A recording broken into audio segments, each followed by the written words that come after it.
metal a metal on combination in excess air forms X upon hydrolysis with H2O yields H2O2 and O2 along with another product. The metal is।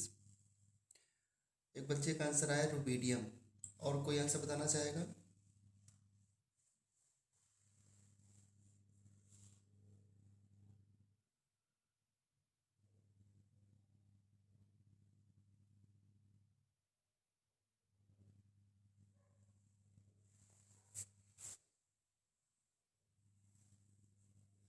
इसका मतलब है S block अभी सही से revise नहीं हुआ है। अमन,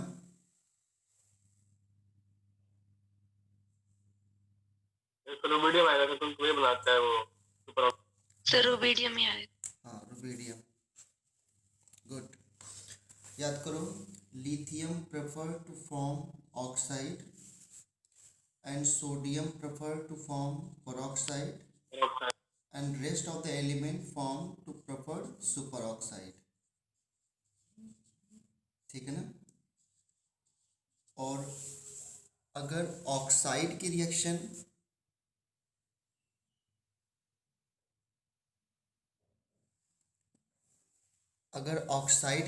water से कराते हो तो केवल मेटल हाइड्रोक्साइड बनता है। लिथियम प्लस वाटर से बनेगा लिथियम हाइड्रोक्साइड ओनली। और अगर पेरोक्साइड की रिएक्शन वाटर से कराते हो तो हाइड्रोक्साइड प्लस पेरोक्साइड बनता है। Very good.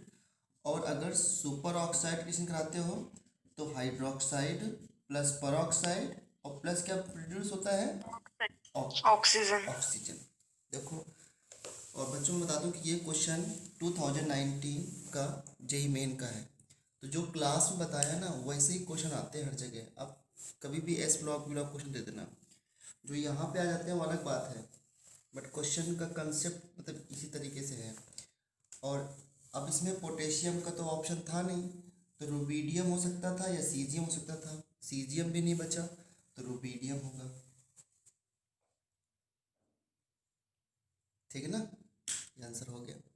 इसी क्वेश्चन में ऐसे बोल देते कि a metal x react with hot water and it's carbonate easily decompose upon heating, तो मेटल क्या होता?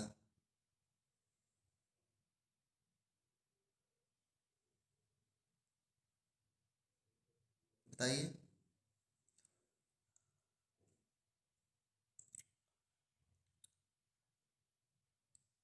जो मेटल है वो हार्ड वाटर से रिएक्ट करता है और इजीली डिकम्पोज करता है हीटिंग के बाद। लिथियम। लिथियम हार्ड वाटर से रिएक्ट करता है, मैग्नीशियम करता है हार्ड वाटर से।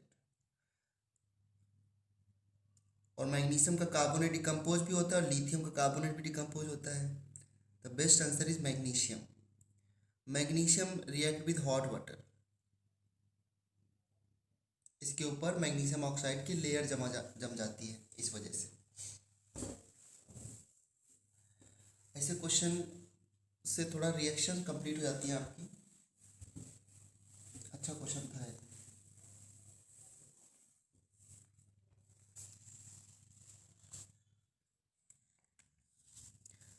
नेक्स्ट क्वेश्चन है कि मेटल एम जो है वो नाइट्रोजन से कंपाउंड बना रहा है एक्स,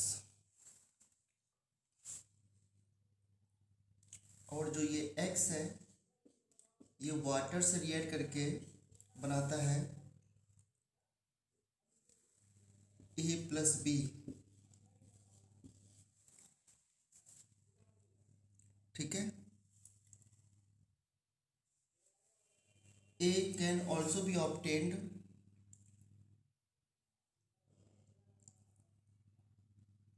या ए में अगर मैं CO2 गैस पास करता हूं तो जो CO2 गैस पास करने से जो ए है उसमें मिल्कीनेस अपेयर होती है।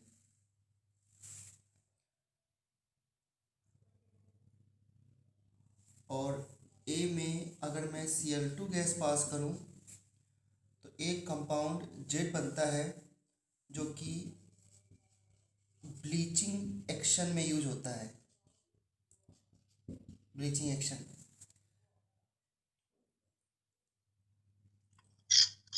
और जो कंपाउंड यहाँ पे बी बना है that can be also prepared, can also B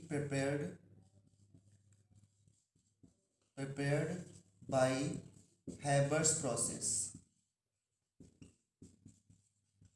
इसको Haber's process से भी प्रिपेयर कर सकते हैं। तो बताओ मेटल M क्या है, B क्या है? कैल्शियम अच्छा, कैल्शियम Ca डबल नंबर। तो फिर सारी रिएक्शन भी बताओ मुझे। अगर मेटल M कैल्शियम है, ठीक है भाई, तो फिर कैल्शियम की रिएक्शन नाइट्रोजन से होगी तो क्या बनेगा? Ca3N2 हाँ, calcium nitride, very good, calcium nitride Ca3N2, very good, this is ionic compound. और अगर कैल्शियम नाइट्राइड की रिएक्शन Ca3N2 की रिएक्शन वाटर से हो, calcium hydroxide calcium ammonia. Very good, calcium hydroxide and ammonia plus 2NH3 gas. और जो हमारा, अच्छा हमें क्या मिल गया, हमें X भी मिल गया, सॉरी X तो था हमारा कैल्शियम नाइट्राइड, और A हमारा कैल्शियम हाइड्रोक्साइड, और B हमारा अमोनिया है because it is prepared by Haber's process. Now अगर मैं A में दैट मीन्स कैल्शियम ऑक्साइड में, हाइड्रोक्साइड में CO2 गैस पास करें तो जो मिल्की गैस आएगी कैल्शियम कार्बोनेट की वजह से आएगी। और जो हमारा ए कंपाउंड था कैल्शियम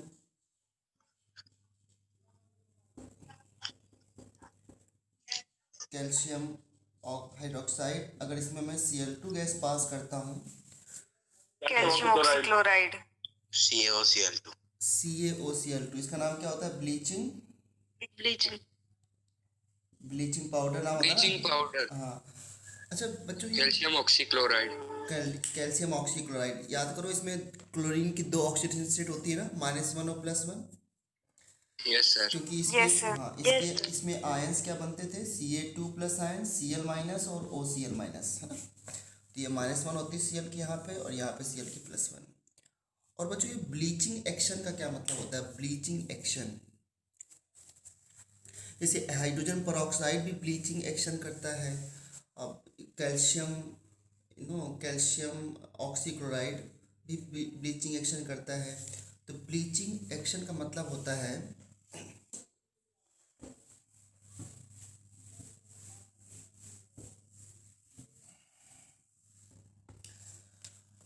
ब्लीचिंग हटाने के लिए। हाँ हाँ, ये भी कह सकते हो, बिल्कुल सही। ब्लीचिंग एक्शन जो होता है,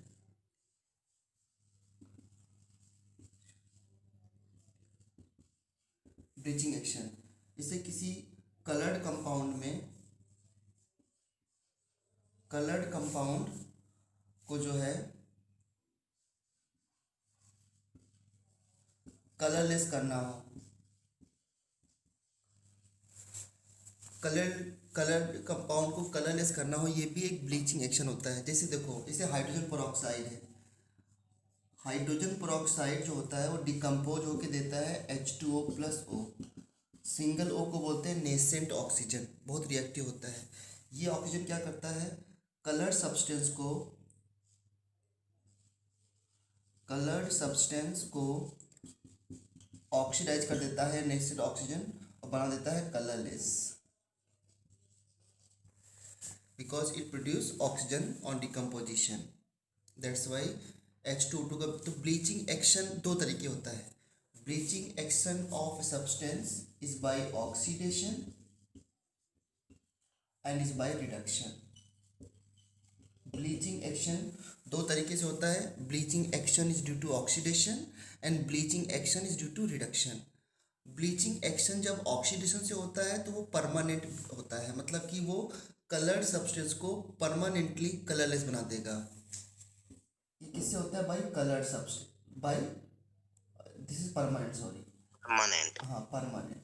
ब्लीचिंग एक्शन बाय ऑक्सीडेशन होता है परमानेंट, और ब्लीचिंग एक्शन बाय रिडक्शन होता है टेम्परेरी। वेरी। ठीक है, ये टेम्परेरी होता है। और ये टेम्परेरी क्यों होता है इसका रीज़न भी बता सकता हूँ, बट जो भी कंपाउंड इस तरह से नेसेंट ऑक्सीजन प्रोड्यूस करते हैं इन जनरल, वो नेसेंट ऑक्सीजन कलर सब्सटेंस को कलरलेस में कन्वर्ट कर देता है, that is called bleaching action. पता है, एक कंपाउंड जो होता है जिसका नाम है Cl2 भी ब्लीचिंग एक्शन शो करता है। देखो कैसे, तो जब Cl2 की बात करो तो Cl2 का ब्लीचिंग एक्शन होता है, देखो मॉइस्चर से रिएक्ट कराओ इसको मॉइस्चर से, तो ये क्या बनेगा 2HCl और प्लस ये आ गया ऑक्सीजन, और ये ऑक्सीजन क्या करेगा, कलर सब्सटेंस को कलरलेस में कन्वर्ट कर देगा। समझ रहे हो? लेकिन मान लो कोई सब्सटेंस किसी को ब्लीच कर रहा है बाय रिडक्शन मेथड, ये जो ऑक्सीजन होती है ना, ये ऑक्सीजन कलर सब्सटेंस को कलरलेस करता है। मान लो कोई सब्सटेंस किसी को ब्लीच कर रहा है बाय रिडक्शन मेथड, जैसे बताता हूँ मैं आपको, जैसे SO2 गैस है, SO2 गैस का ब्लीचिंग एक्शन होता है बाय रिडक्शन। तो ये जब मॉइस्चर से के पास होता है, तो मैंने 2 वाटर मॉलिक्यूल लिए, तो बनाता है ये H2SO4 प्लस 2 हाइड्रोजन, और ये 2 हाइड्रोजन क्या करते हैं, ये नेसेंट हाइड्रोजन है, अब ये हाइड्रोजन ऐड करोगे तो ब्लीचिंग एक्शन बाय रिडक्शन हो जाएगा, colour substance plus hydrogen change into colourless.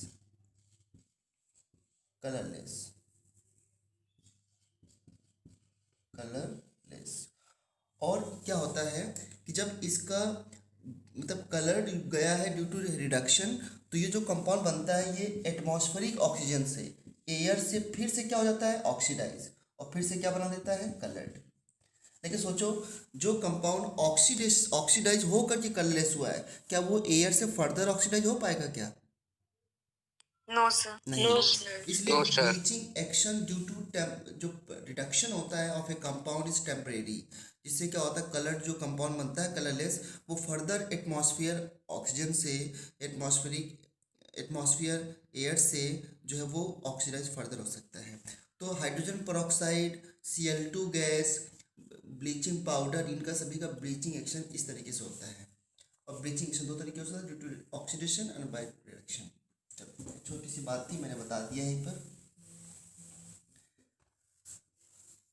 अच्छा, एक कंपाउंड है, एक एक मान लो अगर कभी 120 एलिमेंट का कंपाउंड डिस्कवर हो जाए हैविंग एटॉमिक नंबर 120, तो इसको किस ग्रुप में रखा जाएगा? अभी तक 118 एलिमेंट्स हैं, अगर 120 एलिमेंट्स का कंपाउंड एलिमेंट कोई डिस्कवर हो जाए, 120 एटॉमिक नंबर का एलिमेंट्स, 120 एटॉमिक नंबर का एलिमेंट अगर कोई डिस्कवर्ड हो, तो वो किस ग्रुप में रखा जाएगा? सेकंड। कैसे?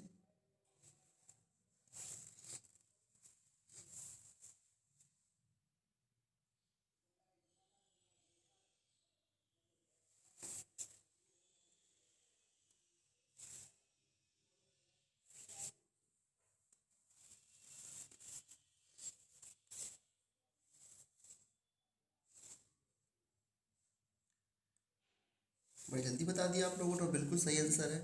ये भी अभी रिसेंट क्वेश्चन आया है।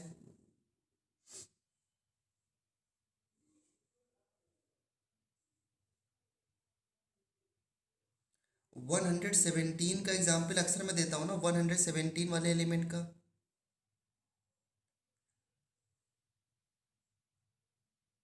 Yes, sir. तो अगर 117 का पता है तो सभी का निकाल सकते हैं। 117 किस ग्रुप का था? 17 ग्रुप का था। 17. और हाइड्रोजन ग्रुप। 118 फिर किसका होगा? 18. 18 का।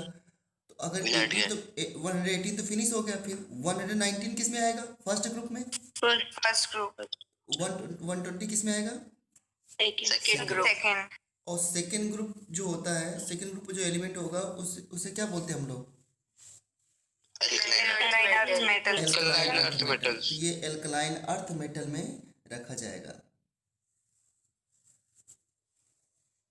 वेरी गुड, है ना। एल्कलाइन अर्थ मेटल में इसको प्लेस करेंगे।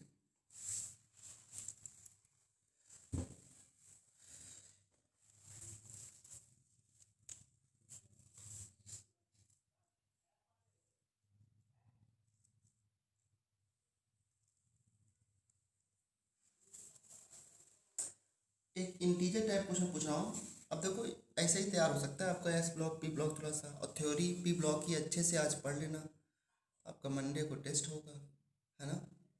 तो अच्छे से थ्योरी पढ़ लेना एस ब्लॉक पी ब्लॉक की। Find number of neutral oxide, zinc oxide, beryllium oxide, carbon monoxide, N2O, water, NO, SiO2 and Al2O3, Na2O, KO2,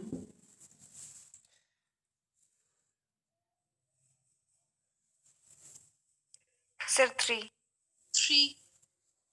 second third fourth 3। अब ऐसे क्वेश्चन जब आते हैं ना, जब ऐसे क्वेश्चन आते हैं तो सभी लोग इसको अटेम्प्ट कर देते हैं, क्योंकि ऐसा लगता है कि ये हमारा गलत नहीं होगा, लेकिन ऐसे क्वेश्चन बड़ी जल्दी गलत होते हैं। सर 4 है। सर थर्ड है। थर्ड मतलब, दूसरा तीसरा चौथा और छठा। अच्छा चलो एक एक करके देखते हैं, ज़्यादा टाइम नहीं लूँगा मैं आपका बताओ ये कैसा ऑक्साइड है, एम्फोटेरिक, एम्फोटेरिक, ये कैसा है, एम्फोटेरिक, एम्फोटेरिक, और ये न्यूट्रल, ये वाला, न्यूट्रल, और वाटर को यहीं पे फंस गए आप। वाटर में तो न्यूट्रल ऑक्साइड है, वाटर न्यूट्रल ऑक्साइड नहीं है क्या। आर्हेनियस के अकॉर्डिंग तो ये न्यूट्रल ही होता है ना, लुइस के अकॉर्डिंग ये लुइस बेस होता है, तो लुइस के अकॉर्डिंग देखोगे तो फिर सबके पास लोन पे आ जाएगा, तो सभी लुइस बेस हो गए ऐसे तो वाटर भी न्यूट्रल ऑक्साइड है, और NO न्यूट्रल, न्यूट्रल। अब देखो अगर मान लो 3 करके आते हो, इतनी मेहनत करते तब भी नंबर आपको 0 मिलते, और इस बार तो इंटीजर में भी नेगेटिव मार्किंग थी। SiO2 कैसा है, न्यूट्रल है सर। न्यूट्रल है। कैसे न्यूट्रल है SiO2 के लिए, एम्फोटेरिक है SiO2। एम्फोटेरिक, हाँ ये देखो SiO2 सिलिकॉन डाइऑक्साइड की पहली बात तो ये एसिडिक ऑक्साइड की तरह बिहेव करता है, क्योंकि ये Na से रिएक्ट कर सकता है और बनाता है Na2SiO3, और इसके साथ अगर एसिड करा दो HF से तो बन जाता है SiF4। तो ये एसिड बेस दोनों से रिएक्ट कर लेता है। आल्दो इसका एसिडिक बिहेवियर बहुत ज़्यादा होता है इसका, कहीं कहीं इसको मेंशन कर रखा है कि नहीं केवल एसिडिक ऑक्साइड है, बट एक कंपाउंड एक एसिड है HF जिससे ये रिएक्ट कर लेता है, तो फिर एम्फोटेरिक की बोलेंगे। ये क्या हो जाएगा आपका, एल्युमिनियम एम्फोटेरिक, एम्फोटेरिक।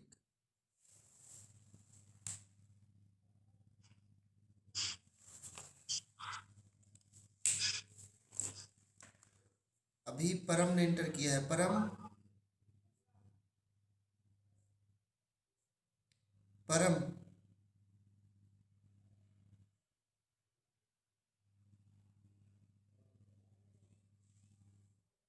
परम आपको मेरी वॉइस आ रही है। यस सर, परम कल आप नाइट में 8:30 जो क्लास थी उसमें भी इंटर हुए थे क्या। सर बाय मिस्टेक हो गया था। अच्छा अच्छा अच्छा, ठीक है।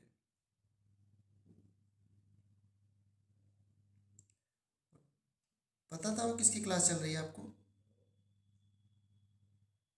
नो सर,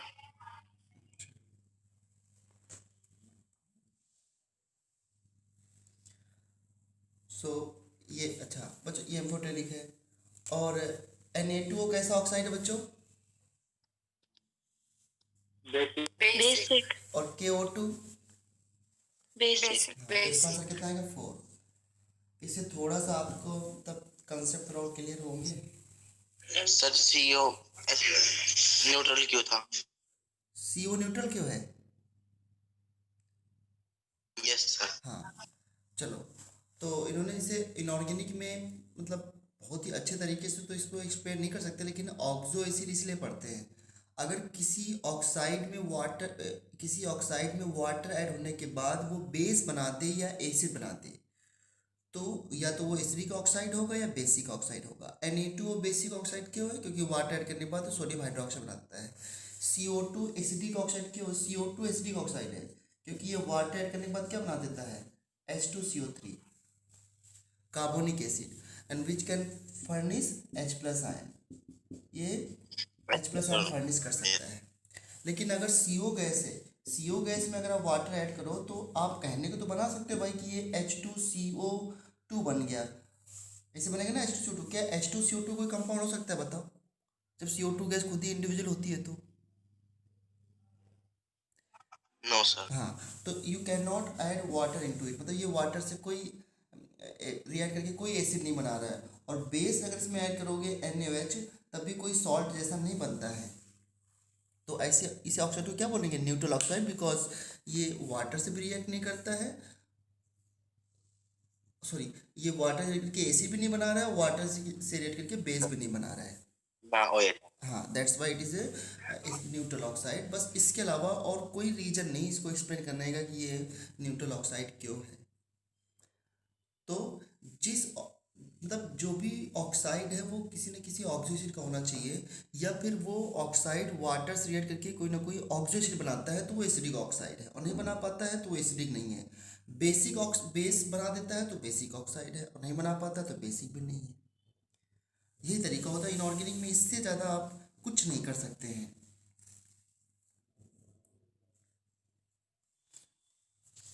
अब एक क्वेश्चन मैं पूछता हूँ,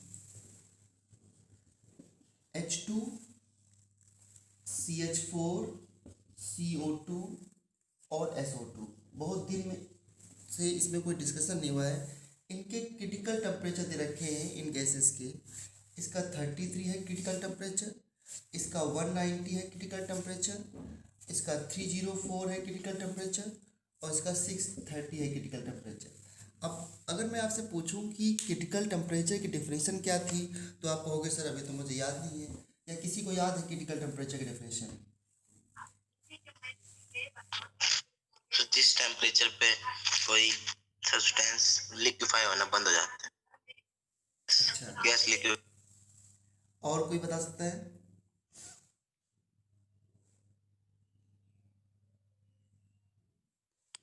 the temperature at which a gas can be liquefied.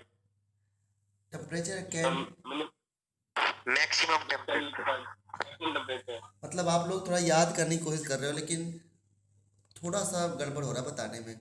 ऐसा कुछ था ना, the temperature above which gas can, हाँ, gas can not be liquefied, और यह temperature below which a gas can be liquefied. मतलब सर फिर ये मैक्सिमम ही तो हो गया। तो क्या बोल रहे हो? Maximum temperature at which gas liquefy, ये डेफिनेशन करेक्ट है? ये डेफिनेशन करेक्ट नहीं है ना। Maximum temperature at which gas is liquefy, definition कहाँ से करेक्ट हो गई? आप तो टेम्परेचर के जरूरी कि हर गैस मैक्सिमम टेम्परेचर पे ही लिक्विफाई हो। इस डेफिनेशन जो आप बोल रहे हो इस तरीके से, उसके बहुत सारे मीनिंग निकल सकते हैं। द टेम्परेचर अबव विच, जिस टेम्परेचर के ऊपर गैस लिक्विफाई नहीं हो सकती, that is called critical temperature. और यह temperature below which a gas can B liquefy is called critical temperature. ठीक है। और क्वेश्चन यहाँ पे यह था कि बताओ किस गैस के बीच में इंटरमॉलिक्यूलर फोर्सेस ज़्यादा है अगर क्रिटिकल टेम्परेचर दे रखा है तो?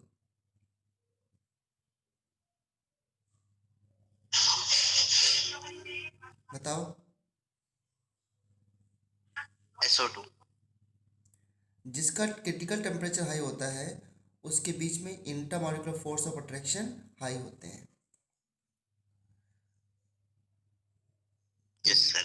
क्योंकि intermolecular force of attraction high होंगे तभी तो वो हाई टेम्परेचर पे जा करके लिक्विफाई लिक्विड से गैस में कन्वर्ट होगा। तो जो हाई टेम्परेचर में लिक्विड से गैस में कन्वर्ट होगा उसका ट्रांजिशन टेम्परेचर हाई होगा, मतलब गैस से लिक्विड कन्वर्ट करने में टेम्परेचर हाई होगा। तो सबसे ज़्यादा इंटरमॉलिक्यूलर फोर्सेज जो होंगे यहाँ पर वो SO2 गैस के बीच में होंगे, हायर द क्रिटिकल टेम्परेचर। अच्छा, इंटरमॉलिक्यूलर फोर्सेस को मेजर करने के लिए दो आपने वन डर वाल कांस्टेंट पढ़े थे, क्या थे वन डर वाल कांस्टेंट वो? ए और बी। A और B। ए और बी। हाँ, very good, A और B। अट्रैक्टिव फोर्सेस और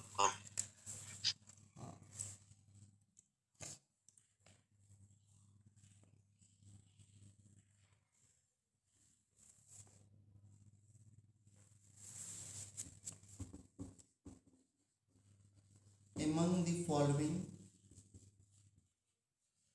which can produce H2 gas on reaction with NaOH?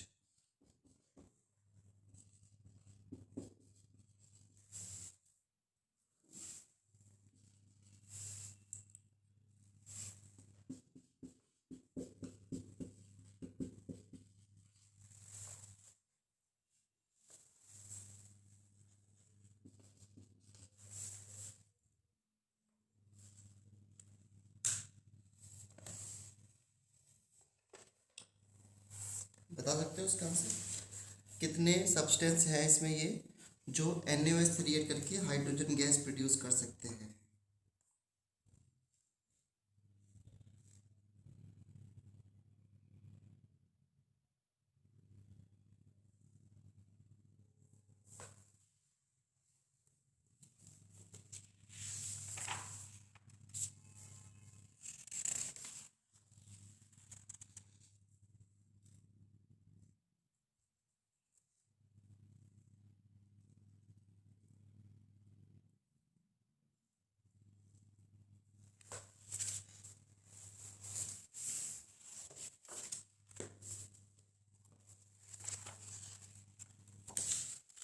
अरे इसमें क्या हो गया?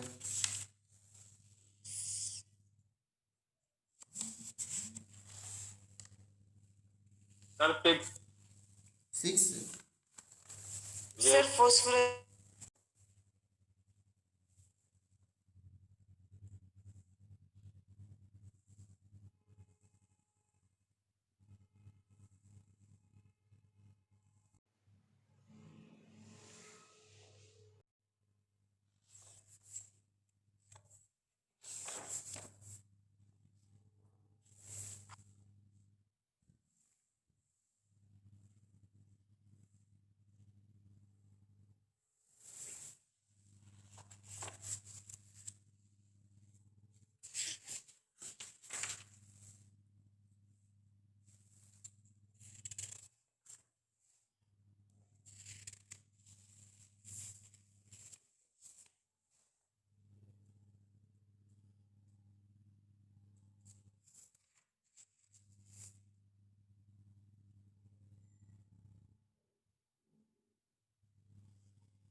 बताओ और किसी का आंसर आएगा इसका? सर 6 आएगा। थर्ड फॉस्फोरस के अलावा सब बनाते हैं। सर 6 आएगा। सर 6 ही 6 आएगा। Phosphorus hydrogen gas Yes. बनाता है क्या? नहीं बनाता सर। नहीं। नो सर और सिलिकॉन बनाता है hydrogen gas? Yes sir. Yes yes sir लिखवाया था ना मैंने सिलिकॉन का तो। Yes sir. Na2S2। अच्छा,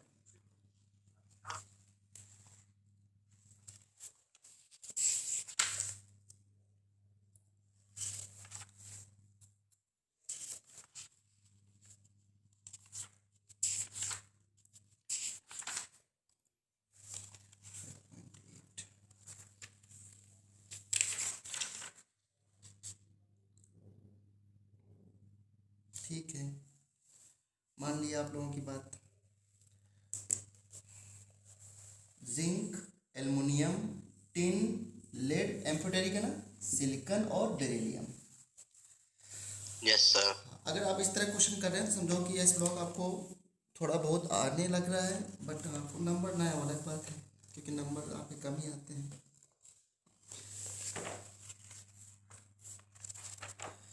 वेरी गुड। चलो एक क्वेश्चन ऐसे ही आपसे और पूछता हूँ, और इसका जवाब भी मुझे पता है कि आप लोग बहुत जल्दी दे दोगे।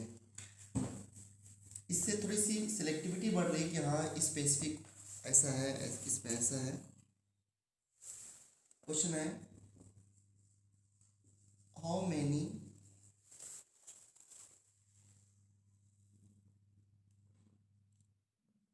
of the how many of the following metal chloride of the following metal chloride impart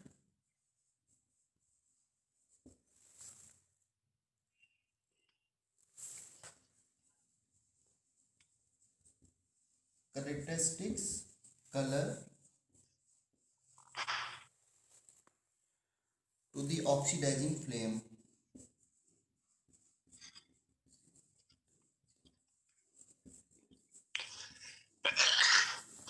To the oxidizing flame.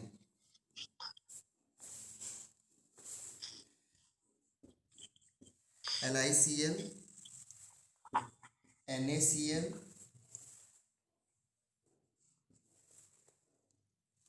KCl, अरे म्यूट कर लो, RbCl, BeCl2, MgCl2, CaCl2, SrCl2 और BaCl2। बताओ। 7 देंगे सर। 7 तो 7 देंगे। ये क्या बात हुई, क्वेश्चन लिखते ही आंसर बता दिया। एक ही तरीका आंसर करने सर का। MgCl2 और BaCl2 नहीं देंगे। क्या ये क्वेश्चन पहले कर लिया था क्या कहीं पर आप लोगों ने? नो MgCl2 BeCl2 नहीं देंगे क्योंकि इनकी आयनेशन एनर्जी ज़्यादा होती है ना। कितना आंसर आएगा? 1 2 3 4 5 6 7। इतनी मेहनत बेकार चली गई।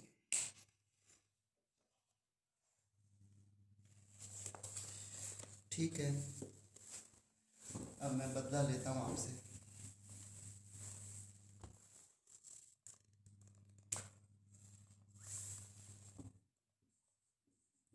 ये है आपका वॉशिंग सोडा, 10H2 होते हैं ना। जब इसका होता है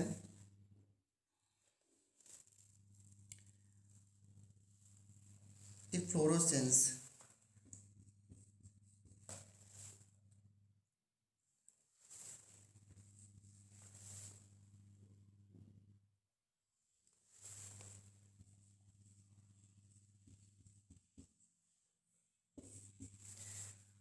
ये तब होता है ऑन स्टैंडिंग इन एयर, मतलब इसको एयर में काफ़ी देर के लिए रख दो तो ये वाटर मॉलिक्यूल लूज करता है, इसे बोलते हैं इफ्लोरोसेंस। और जब कोई कंपाउंड एटमॉस्फेयर से वाटर को एब्जॉर्ब करता है तो उसे बोलते हैं हाइग्रोस्कोपिक, इसे कैल्शियम ऑक्साइड। तो ये वाटर लूज करता है टू द एटमॉस्फेयर, अगर इसको रख दें तो ओपन करके, तो ये वाटर लूज करने के बाद एक पाउडर में कन्वर्ट हो जाता है, कन्वर्ट इनटू अ पाउडर। ठीक है, तो बताओ ये वाटर कितने वाटर लूज करता है और फाइनल कंपाउंड क्या बनेगा? 9। Yes sir. ये कैसे बता दिया? कैसे बता दिया? एक वाटर उसका हाइड्रेटेड उसमें जुड़ा होता है। नहीं, तो ये क्वेश्चन कैसे बता दिया आपने? मैंने तो कभी बताया नहीं था इसको। 10th में पढ़ा था ये वाला पॉइंट। 10th यस में? सर। Yes sir. हाँ, सही बात। Na2CO3 dot H2O plus 9H2O, 9 water molecule ये हटा देता है।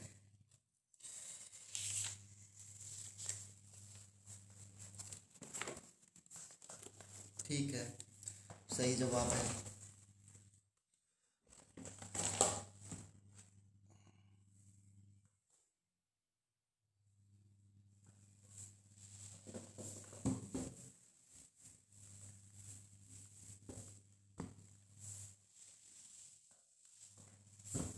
रिएक्शन में कुछ पढ़ी क्या ऐसे? अगर PbS की रिएक्शन H2O2 से कराए तो क्या बनेगा?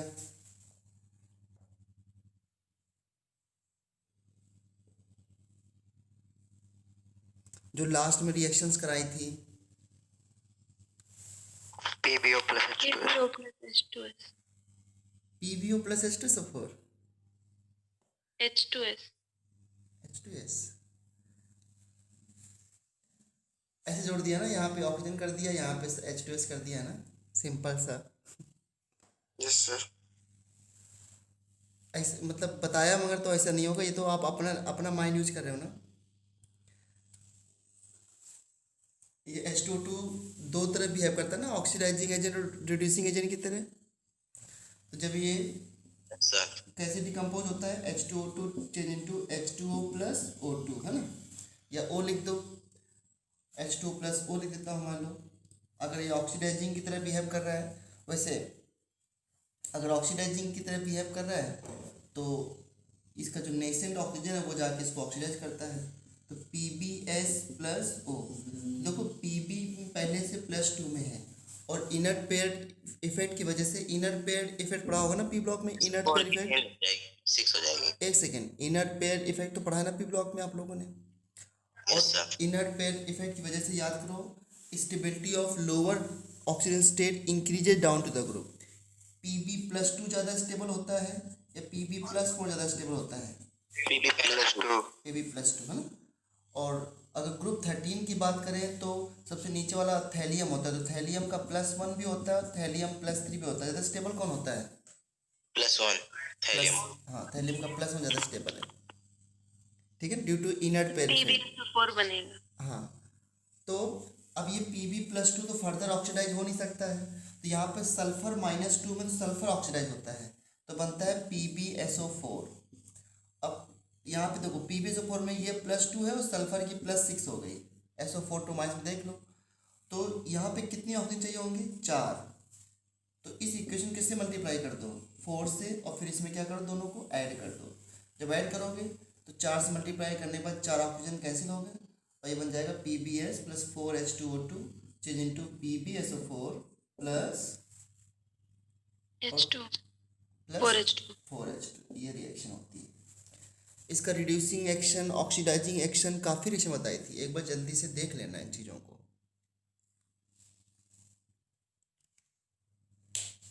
ठीक है,